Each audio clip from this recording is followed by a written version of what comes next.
One of my favorite parts about being a musician is having the ability and the outlet to express myself. I initially started songwriting as a coping mechanism, but the more that I got out and I performed live, the more I realized that it wasn't just about me coping, but hopefully helping other people cope and making them feel something. Whenever I'm performing up on stage, I always have the goal of evoking emotion and sparking change. Music is how I communicate, and I think I'd go crazy if I wasn't doing music right now. So that would be my favorite part. And the least favorite part about being a musician right now is just not being able to perform as much as I used to. I mean, that's just because of high school and because of COVID. Hopefully things will get better towards the near future.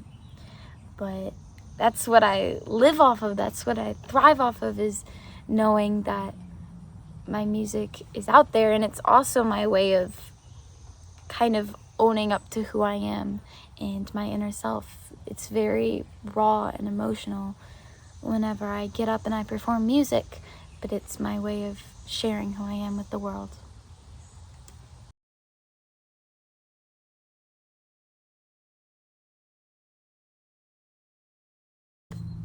I always have a before and after ritual for my shows, and usually the before starts with a massage. So I massage my jaw and my face, do some vocal exercises, lip trills, sirens, so on.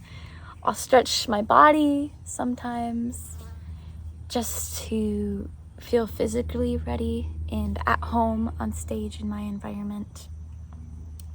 Mentally, I prepare myself by kind of taking a minute or two to think about nothing and be very blank. And after that, I'll focus on something very specific.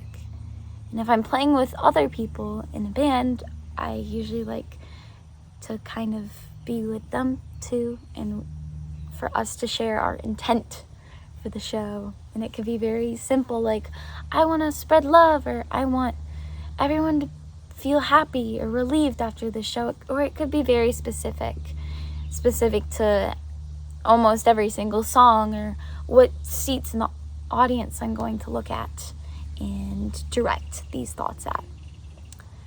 But one of the most meaningful rituals to me is after the show, when I go out into the audience and I speak with everyone who had just seen me perform. I'll share stories, I'll sign CDs, and I'll listen to the audience. And that's my favorite part, is just connecting with everyone there.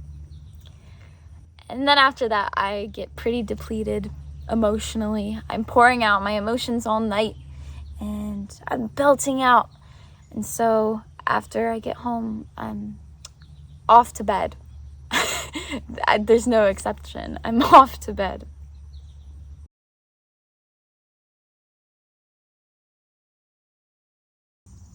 As a teen musician, balancing music with other obligations has always been a struggle of mine. I had school, my career path, friendships, all the teenage drama to worry about. I did competitive dance for a really long time, did a lot of theater and acting, did some tennis. I was a very active kid, and I joined a lot of clubs. But I always found a way to go back to music. I was thinking about it every single day. And even to this day, sometimes I'll wake up in the middle of the night and some song will pop into my head that I need to record. And so I'll bring out my phone and I'll go to voice memos and I'll just record it into my phone. Or if I'm having a conversation with people or going on a walk out in nature, I'll just get inspired like that and I have to write it down or record a voice memo. And so even though it was very hard to balance my academic life with this creative side of things, I still found time to do it. And when I went to Interlochen Arts Academy for high school in my junior and senior year, and I'm now going into college for music, it will become easier and easier to balance all these things, because music has become my life.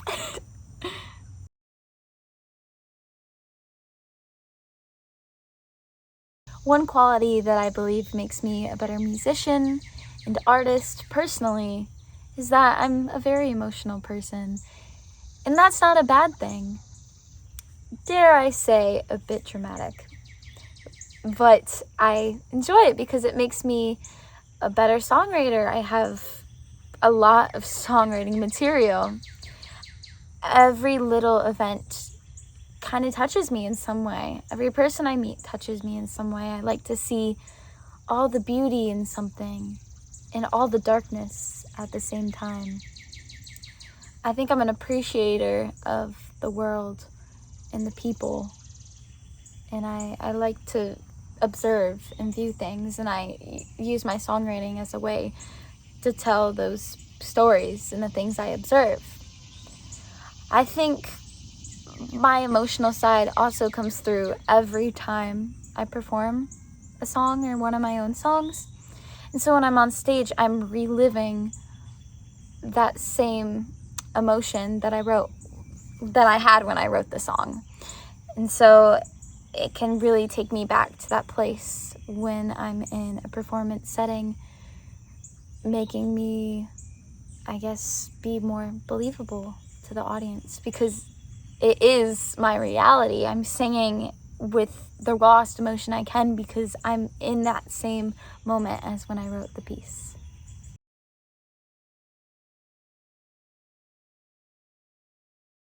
My plans for the next few months are very, very exciting for me.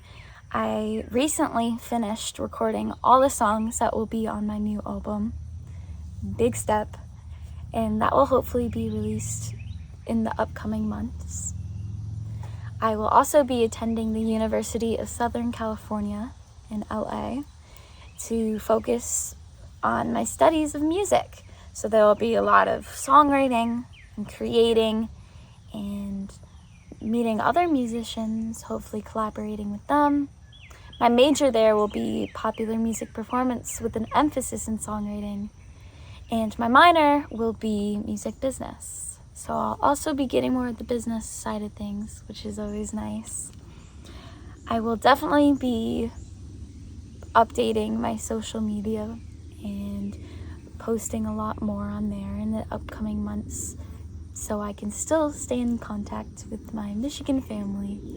But I really also want to start performing live in LA, so hopefully that will also happen. This next one's called Little Arms. Da da da da da da da da da da da da. There must be a misconception the way you tell your lies, and believe me when I say I won't give you attention, 'cause you know abuse ain't right. There's no flowers in her hair, no butterflies in the air, make you feel something that's cruel.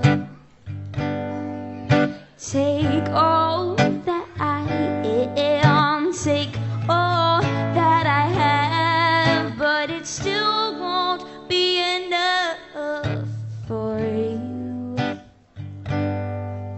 My arms are small, I can't catch you if you fall, 'cause you're not mine. You're not mine. And please understand, when you try to hold my hand, or you make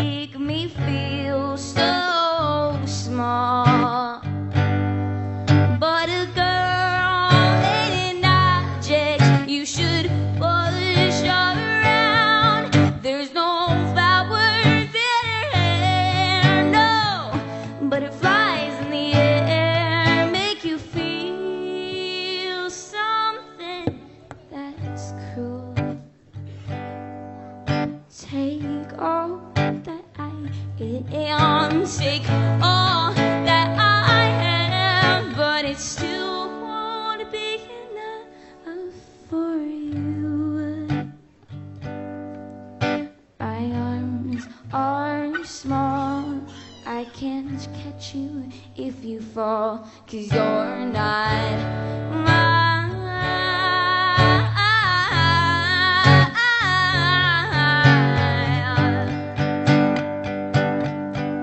Staring at your reflection in the water, hoping you would change. See past your matted hair and the wounds you're rubbing salt over and over again. But when I look in the mirror, all I see is myself reflecting back on you. My arms are small, I won't catch you if you fall, 'cause you're not mine.